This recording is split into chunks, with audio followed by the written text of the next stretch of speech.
All humans are stardust. All humans share a chemistry with a biology with all other life on Earth. So why not look around and say, I'm not special because I'm different. I'm special because I'm the same as you, as others, as the tree, as the brook, as the animals, the woodland creatures.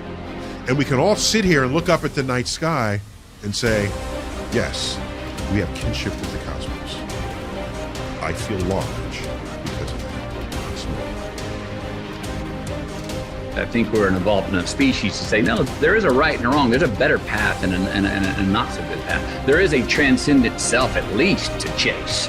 A better self, a projection. I think it's fair to project and believe in a delayed gratification that, no, I want my life to have some escalation. Yeah, I know it's going to have its downs and ups, but I want to have at the end at least to have a small ramp. Or what the hell are we doing here? Or what is evolution? So at least to chase after that. I think like in life, you can get whatever you want, but you can't want whatever you want. If you don't want it, there's no creating it. And if you really wanted it, you would need this like inspirational podcast to make you make that decision. You'd already be doing it.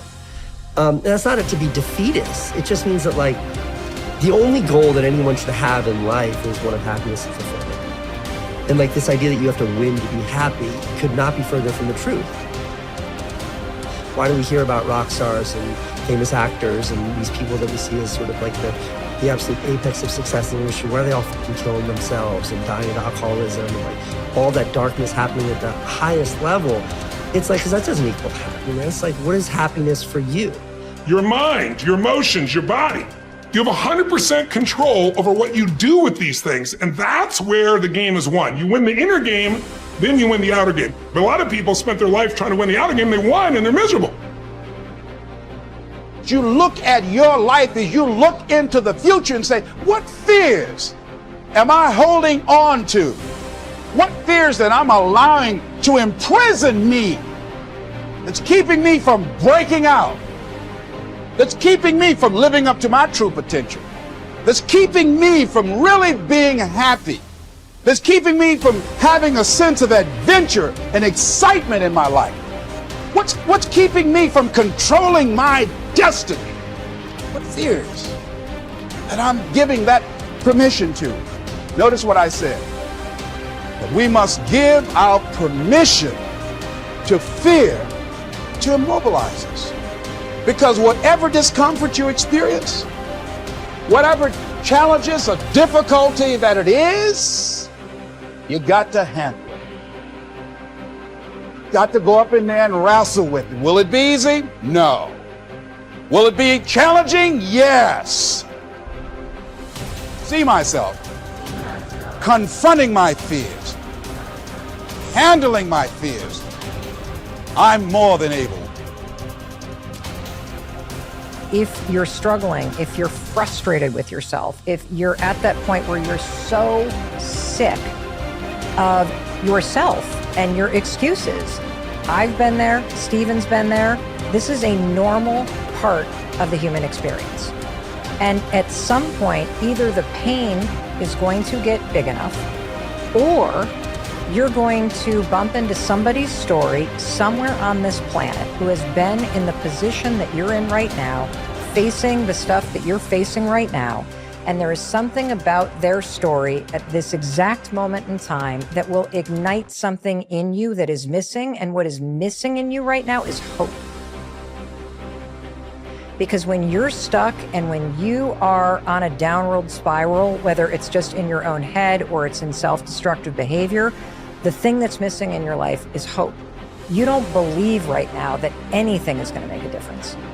What if this is the time sobriety sticks? What if I go to therapy and I actually do change the way that I think? What if I could recover from this narcissistic abuse that I've, been kind of struggling with after that relationship or that marriage?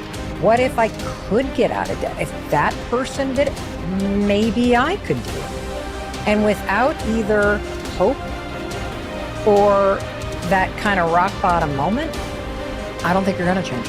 Scratch is what makes you better. Scratch, friction, obstacles create growth. There's no friction when you're this far up in the game anymore. You think there is. That's right. When you cheat so much, the friction is minor. Because why? I'm sore. I'm going to get a massage today. I'm hungry. I'm going to eat today. The refrigerator is always full. So your comforts are now, so your discomfort is now very minuscule to your discomfort back here in the $7 a month place. So you have to go back to the total discomfort to then raise your level of where you're at now. I'm not saying stay there and stay there. Visit it. And then you raise your level. You begin to realize that your dream and your gifts have so much meaning and so much value for you till your hunger for them will begin to push you past the fear. Your hunger to have them will give you a special drive.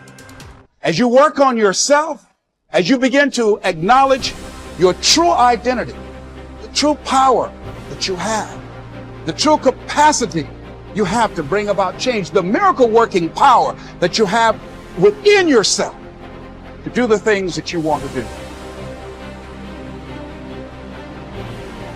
And once we learn to make choices that will measurably pay us back, give us more residuals for longer term, for longer time in life, we start to fall into that wise place of being able to navigate the art of living, where life becomes a little bit more of a dance.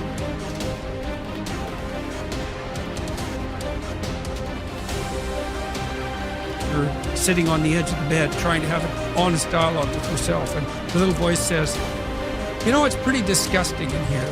And you think, well, I'm way above such trivial niceties as organizing my room. Well, that's pride. That's arrogance.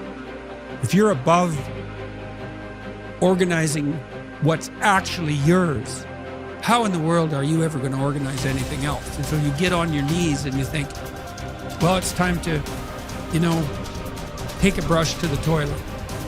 And maybe that's where you start.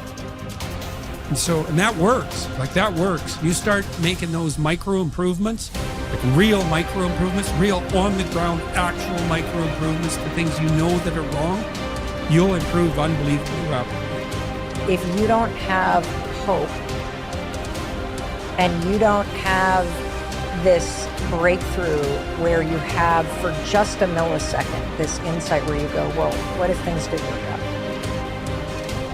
If you don't have that moment, most people stay so stuck in resignation.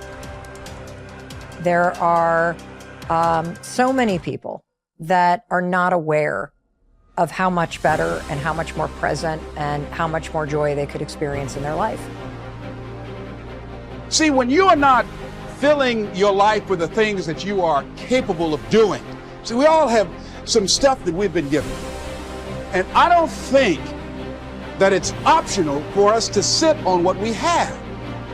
See, if you're sitting on what you have, what you've been given, I think everybody's been given something to bring to the planet, that only you can do that, only you can perform that, only you can initiate that activity.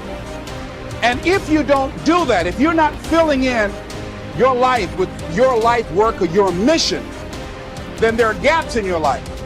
And what we do when we're not living out our true identity, we begin to fill the gaps. We fill the holes with garbage. Success is getting what you want. Fulfillment is living what you're made for. This is dreams we're talking about. We're talking about dreams. Can you train your brain to appreciate? Because in the middle of whatever you're pissed off about or frustrated or fearful about or worried about, you're deleting all the things you could be grateful for, you could appreciate that are absolutely real. Be your own motivator, and you build yourself up.